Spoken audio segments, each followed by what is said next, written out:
राज्यात मराठा आरक्षणासाठी आंदोलन गेल्या अनेक वर्षापासून सुरू आहे.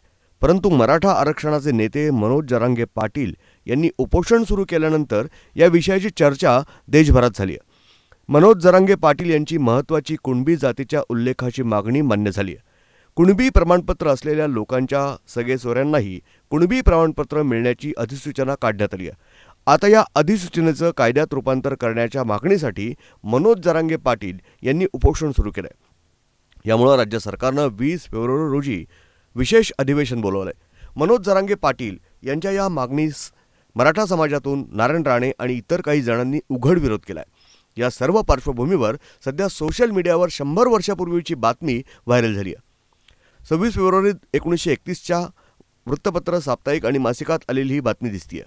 बातमी कोणत्या ठिकाणी प्रसिद्ध झाली आहे याचा उल्लेख नाही आहे, परंतु बातमीची तारीख स्पष्ट दिसतीये.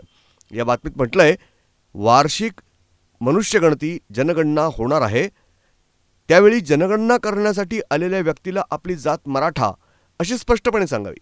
कुणबी, मराठी वगैरे सांगू नये. काही मराठा जातीचे लोक इतर व्यवसाय करतात. त्या व्यवसायावरून सुतार, लोहार, न्हावी वगैरे जाती सांगतात. सध्या मराठा बांधव शिंपी, सोनार हे व्यवसाय करतायत, तरी व्यवसायाची जात न सांगता मराठा असाच उल्लेख करावा.